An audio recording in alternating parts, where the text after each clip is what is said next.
He was on his knees, a shiny shoe on his hand. "Eat it," the man laughed. "You are dirt. Rice in the dust. People watching. No one helping." The man on the floor looked up. Calm eyes. Cold eyes. Like a lion in mud. Because a lion is still a lion. The man in the suit made one mistake. He thought he kicked a beggar. He kicked his king. Subscribe for powerful stories. Mr. Okafor had everything. Big house, tall gates, guards at every door. His mansion stood on a hill. White walls, wide windows, gold lights at night. People called him a giant. When he entered a room, men stood up fast. When he spoke, they listened. It was his 50th birthday. The house was full. Music was loud. Food covered long tables. Meat, rice, cake, wine. 500 guests came. Politicians, pastors, business partners, models with bright smiles. Everyone said the same thing. "Happy birthday, sir. Long life, sir. God bless you, sir." They hugged him. They laughed too hard. But Mr. Okafor was not smiling. He watched their eyes. Eyes do not lie. He walked past a group of men near the garden. They did not see him behind the tall flowers. One man laughed. "Okafor is getting old," he said. "Soon he will be weak." Another man sipped his drink. "He is just a money machine," he said. "Press him. Money comes out." They all laughed. Mr. Okafor stood still. His chest felt cold, very cold. These were men he trusted, men who ate in his house, men who called him brother. He stepped back quietly. No one noticed him leave. He went upstairs, to his big bedroom. The room was large, but it felt empty. He stood in front of the mirror. He saw a rich man, clean suit, gold watch, strong face, but his eyes looked tired. "Who loves me?" he whispered. He picked up his phone. He called one person, Tunde. Tunde was his oldest friend. They grew up in the same small street, before the money, before the power. Tunde arrived fast. He closed the door behind him. "Boss, what is wrong?" Tunde asked. Mr. Okafor sat down. "I heard them," he said. "Heard who?" "My friends," Okafor replied. "They think I am just money." Tunde was quiet. "This world is like that," Tunde said softly. "No." Okafor shook his head. "I need to know the truth." "What truth?" "I want to see my company," Okafor said. "Not from the top floor, from the ground." Tunde frowned. "That is dangerous. I built Okafor Tower," he said. "But I do not know what happens inside." "You have managers," Tunde replied. "Yes," Okafor said. "And maybe that is the problem." He stood up. "I will go inside as a cleaner." Tunde stared at him. "Boss, that is madness." "I will wear old clothes," Okafor continued. "No one will know me. They will insult you," Tunde warned. "Good," Okafor said. "They will shout at you." "Good. They may hurt you." Okafor looked at him. "I need to feel it." The room went silent. "You have lived in gold for too long," Okafor said slowly. "I want to know how my workers live." Tunde rubbed his face. "If this goes wrong, it will not," Okafor said. He walked back to the mirror. Tomorrow, the billionaire would disappear. Tomorrow, a poor man would walk into his own building, and the world would show him its true face. If this story touches your heart, comment, "I choose kindness." Subscribe for more powerful stories. The next morning, Mr. Okafor woke up early. No driver waited outside. No chef made breakfast. No guard opened the door. Tunde stood in the room with a small bag. Inside the bag were old clothes. A torn shirt, short trousers, worn shoes with holes. "Are you sure?" Tunde asked. "Yes," Okafor said. He took off his silk robe. He removed his gold watch. He placed it on the table. Slowly, he put on the old shirt. The fabric felt rough. It scratched his skin. He wore the short trousers. They did not fit well. He stepped into the old shoes. His toes felt the cold air. Tunde brought charcoal. He rubbed it on Okafor's hands, on his neck, on his face. Okafor looked in the mirror. The rich man was gone. In his place stood a tired man, a poor man, a man people would ignore. "My name is Emeka now," he said quietly. Tunde handed him a small loaf of dry bread and a bottle of warm water. "This is your lunch," Tunde said. Okafor held the bread. For many years, he never worried about food. Now he would count each bite. Remember, Tunde warned, no one knows who you are. If they insult you, stay calm. If they push you, stay calm. I understand, Okafor replied. He did not leave through the front gate. He walked out through the back. The sun was hot, very hot. He walked down the street alone. People passed him. No one greeted him.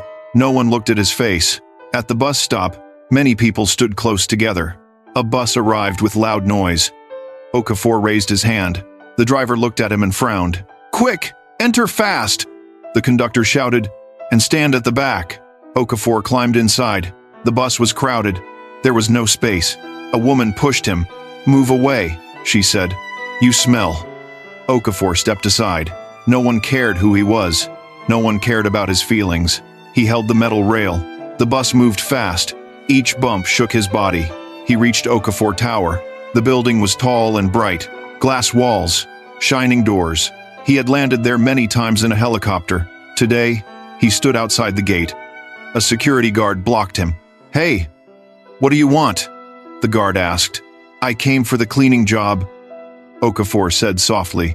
The guard looked him up and down. You? He laughed. You look like you need cleaning. I need work, Okafor said. The guard shook his head. Go to the back, he said. Service entrance. That is your place. Okafor nodded.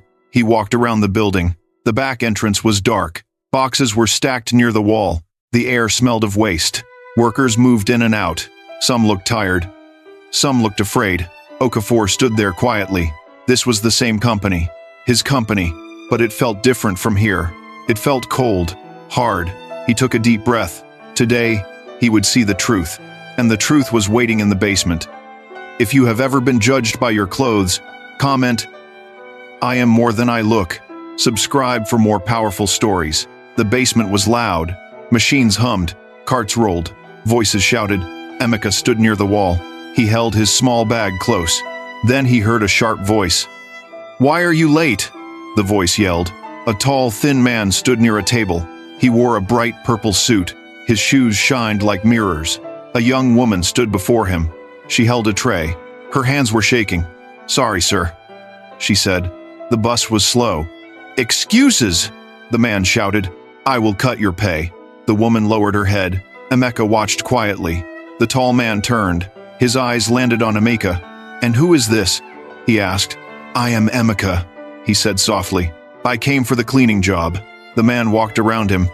He looked at his torn shirt, his worn shoes, his rough hands. He made a face. You look weak, he said. Can you even lift a bucket? I can work, Emeka replied. The man smiled. It was not a kind smile. My name is Mr. Bones, he said. I run this place. He tapped his chest with pride. In this basement, I am the law. He stepped closer. You breathe when I say breathe. You eat when I say eat. You move when I say move. Emeka stayed calm. Yes, sir, he said. Mr. Bones snapped his fingers. A guard brought a dirty uniform. Wear this, Bones ordered. It matches your face. Some workers laughed softly. Emeka changed behind a shelf. The uniform smelled of sweat. The fabric was old. He came back out.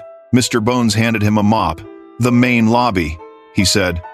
Make it shine. If I see one stain, you are gone. Emeka carried the heavy bucket upstairs. The lobby was bright. Cold air blew from above. Soft music played. Executives walked in fine suits. One man bumped into Emeka. Watch it! The man snapped. He did not look at Emeka's face. He only brushed dust from his jacket. Emeka knew that man. He had given him a job years ago. Now the man saw only a cleaner. Emeka knelt down. He dipped the mop in water. He began to clean. The floor slowly shined. He worked in silence. Then he heard the click of hard shoes. Mr. Bones walked in. He looked around. The floor was clean. His face tightened. He walked to a table. He picked up a cup of coffee. He looked at Emeka. Slowly, he poured the coffee on the floor. Dark liquid spread across the tiles. Look at this mess, Bones said. You missed a spot. Some workers stopped and stared. Emeka felt heat rise in his chest, but he bent down. He wiped the coffee with his hands. Bones leaned closer. Use your fingers, he said. That is what you are worth. Emeka kept wiping. He did not speak. Bones laughed and walked away. The lobby returned to normal, but something had changed. Emeka now knew one thing. The danger in this building did not wear rags. It wore a purple suit. Emeka stayed on his knees. The coffee smell was strong. His fingers were brown from the stain. People walked around him. Some looked at him with pity. Most did not look at all. When the floor was clean again, he stood up slowly. His back hurt, but his heart hurt more. He carried the bucket back to the basement. The young woman from before was there. She was washing cups in a small sink. She looked at him. "I am sorry," she said softly. "He enjoys doing that." Emeka gave a small nod. "It is fine," he replied. "No," she said. "It is not fine." She dried her hands. "My name is Chioma. I am Emeka," he said. She smiled a little. "You are new. That is why he is testing you." Enig sprayed. "Testing me?" Emeka asked. "Yes," she said. "He likes to break new people." She walked to a small bench. She opened a cloth bag. Inside was a small piece of akara, cold and flat. She broke it in half. "Take," she said. Emeka shook his head. "It is yours." She pushed it into his hand. "We share here," she said.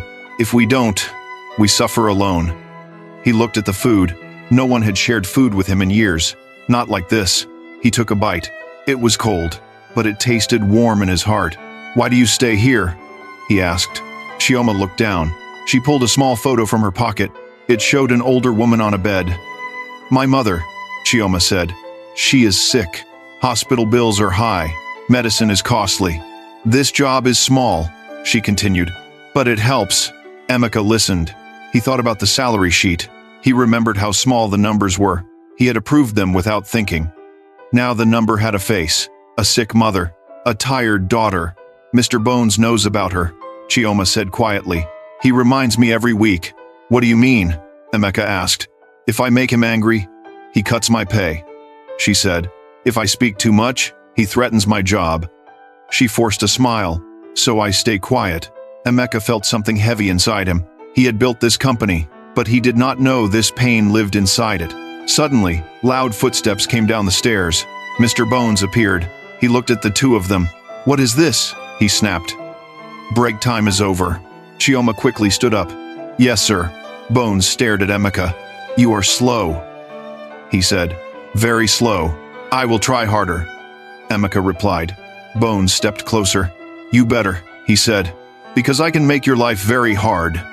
He looked at the half-piece of akara in Emeka's hand. "Eating on duty?" he asked. Chioma spoke fast. "It was my fault, sir." Bones glared at her. "You like defending him?" he asked. She lowered her eyes. "No, sir." Bones turned to Emeka. "You see this girl?" he said. "She is weak. Just like you." "Just like you." He leaned in. "I enjoy crushing weak people." He walked away laughing. The basement felt colder. Chioma picked up her tray again. Emeka watched Mr. Bones leave. In that moment, he understood something. This was not just bad behavior. This was cruelty. And cruelty had grown strong in his building. But storms were coming. And storms do not ask for permission. If you have ever felt small, type. Subscribe for more real stories. Days passed. Emeka learned the rhythm of the building. Morning cleaning, trash bags, wet floors, long stairs. He worked in silence. He watched everything. He saw guards sleep at night. He saw workers hide fear in their eyes. He saw Mr. Bones grow bolder each day. One afternoon, Emeka cleaned near the supply room. The door was half open. Inside, Mr. Bones stood with a man in a blue shirt. They spoke in low voices. "You bring 50 boxes," Bones said. "But you write 100 on the paper." The man nodded. "And the extra money?" he asked. "We share it," Bones replied. Both men laughed. Emeka's hand froze on the mop. This was theft. Direct theft. His company was bleeding. Bones turned suddenly. He saw Emeka standing there. "What are you looking at?" Bones snapped. "Nothing, sir," Emeka replied. Bones walked toward him. Step by step, he grabbed Emeka's collar. "You have big ears," he said. "You like to listen?" "I was just cleaning," Emeka said calmly. Bones leaned closer. People who listen too much fall down stairs, he whispered. Accidents happen. Emeka looked straight into his eyes. You steal from this company, Emeka said. The hallway went silent. Bones blinked. What did you say? He asked slowly. You steal, Emeka repeated. For 1 second. Bones looked shocked. Then he laughed loudly. Who will believe you? He asked. You are nothing. He pushed Emeka back. The owner does not care about paper, Bones said. He lives in the sky. Emeka felt anger rise, but he kept his face calm. One day, Emeka said softly, the owner will know. Bones stepped closer again. I am the king here, he said. I decide who eats. I decide who leaves. He pointed a finger at Emeka's chest. You challenged me. His voice turned cold. You made a mistake. Bones walked away fast. That evening, the basement felt heavy. Workers moved quietly. Chioma came near Emeka. What happened? She asked. Nothing, Emeka replied. She studied his face. He is planning something, she whispered. When he is quiet like that, trouble comes. Emeka nodded. I am not afraid, he said. You should be, Chioma answered. Later that day, the staff sat in the canteen. Plastic chairs, metal tables, simple rice and stew. Emeka sat in the corner. Chioma sat beside him. They shared one small plate. Before he could take a bite, the door burst open. Mr. Bones walked in. 2 guards followed him. The room became silent. Bones walked straight to Emeka. You think you are brave? He said loudly. Everyone stared. Bones grabbed the plate of rice. He threw it on the floor. Food scattered on the dirty tiles. Gasps filled the room. Eat, Bones ordered. Chioma stood up. Sir, please, she said.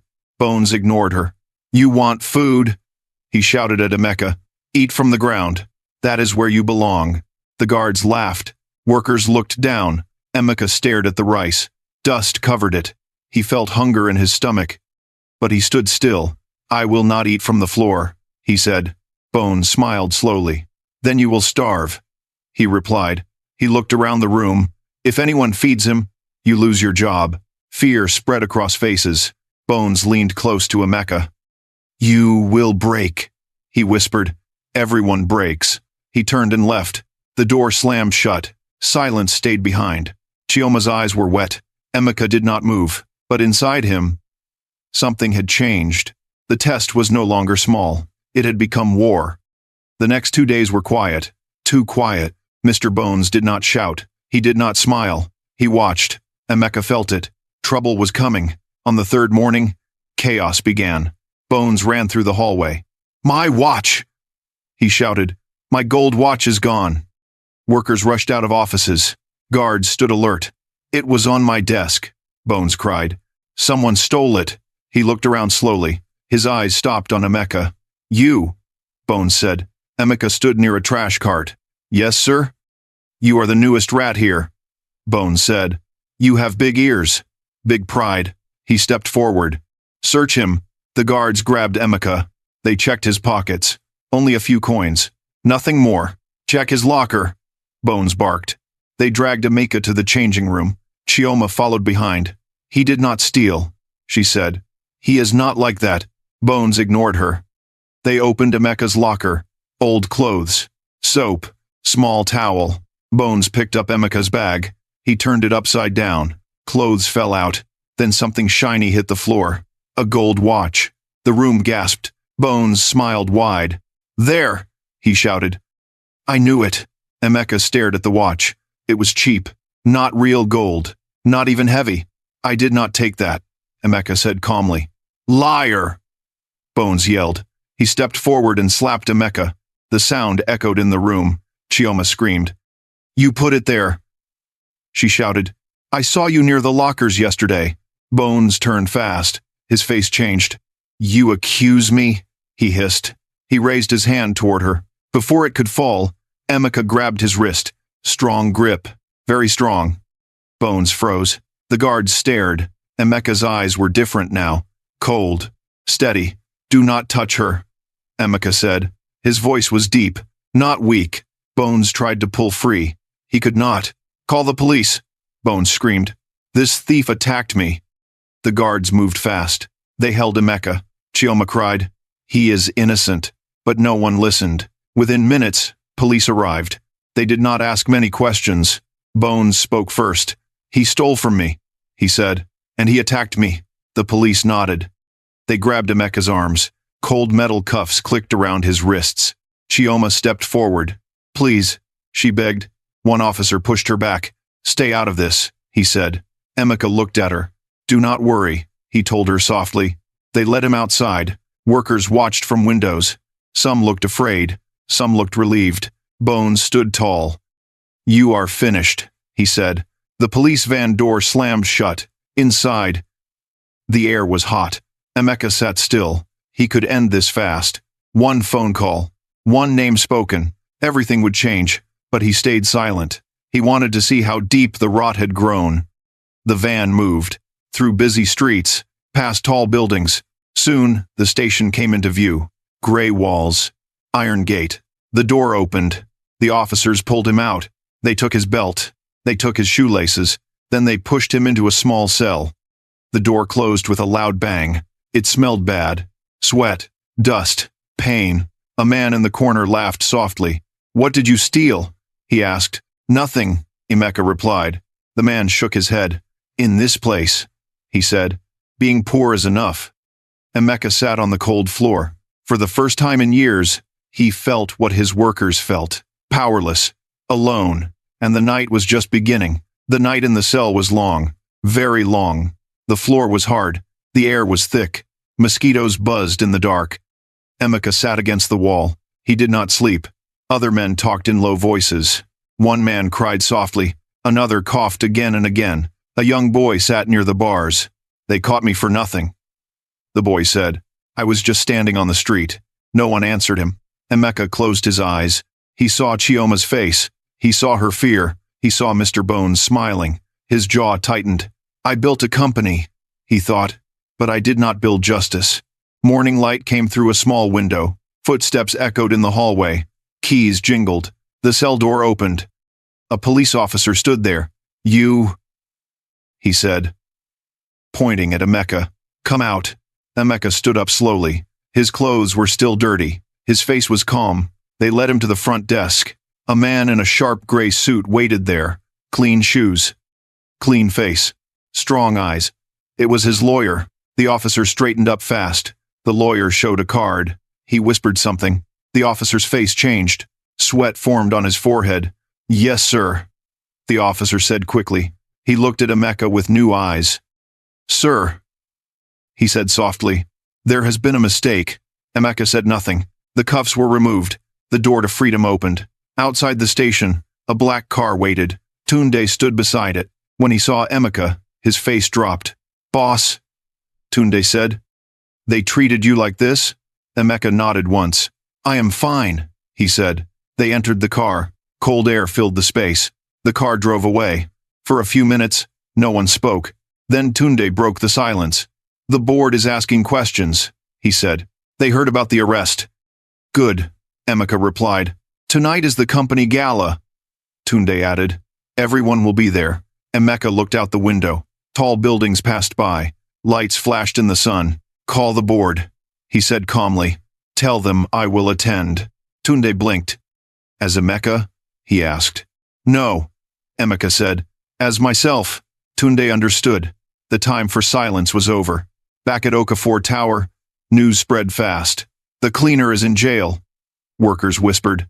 "Mr. Bones caught him," others said. Bones walked through the halls proudly. He told the story again and again. "Yes, I caught him," he said loudly. "He tried to fight me." Some people clapped for him. Some stayed quiet. Chioma did not clap. She stood near the kitchen door. Her eyes were red. She felt alone. That evening, the ballroom was bright. Gold lights hung from the ceiling. Music played softly. Food covered long tables. Staff wore fine clothes. Mr. Bones wore a bright yellow suit. He looked proud. "The boss will be happy," he told a group. "I protected his company." The doors at the back opened. Security moved into position. The music stopped. Lights dimmed. A spotlight hit the entrance. The announcer's voice filled the room. "Ladies and gentlemen," he said, "please welcome the founder." Mr. Okafor. The room went silent, and the doors opened wide. The doors opened wide. A tall man stepped in. He wore a black tuxedo. His shoes shined bright. His face was clean. He walked slow, strong steps. No smile. The crowd began to clap. Some people bowed their heads. Mr. Bones pushed forward. "That is my boss," he said proudly.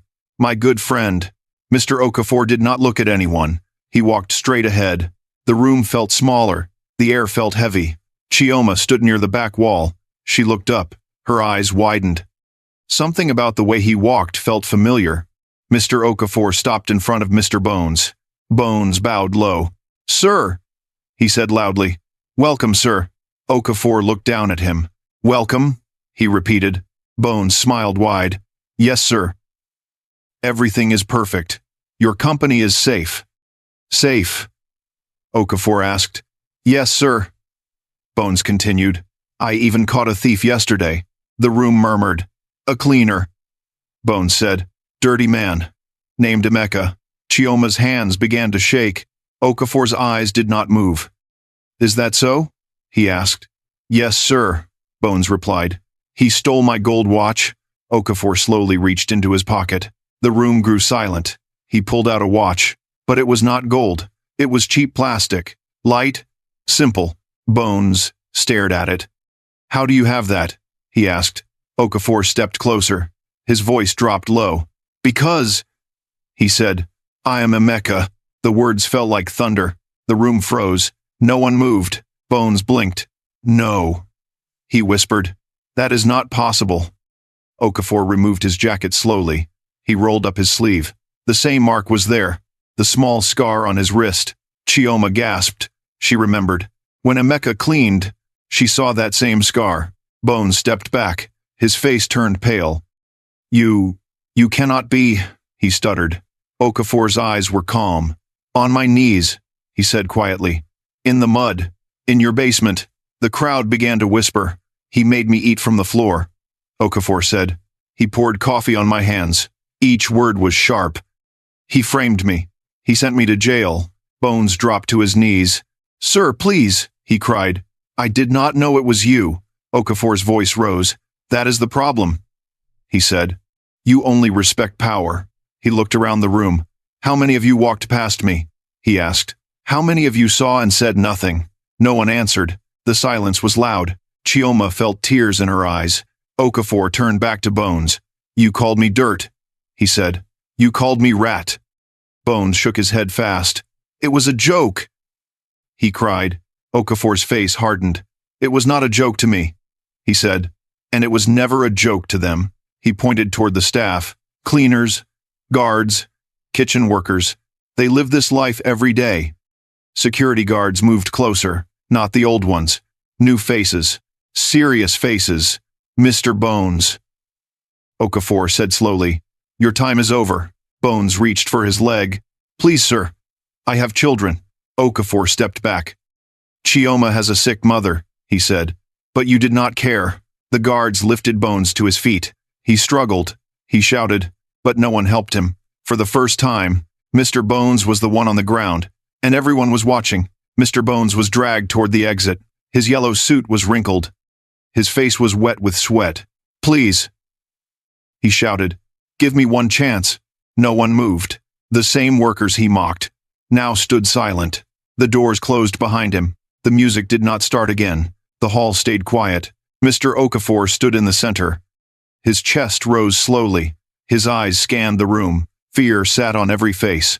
Managers avoided his gaze. Executives looked down. He walked across the floor. Each step echoed. He stopped near the front table. "For years," he began, "I trusted you." His voice was calm, but it carried weight. "I built this company with sweat," he said. "I started with nothing." He paused.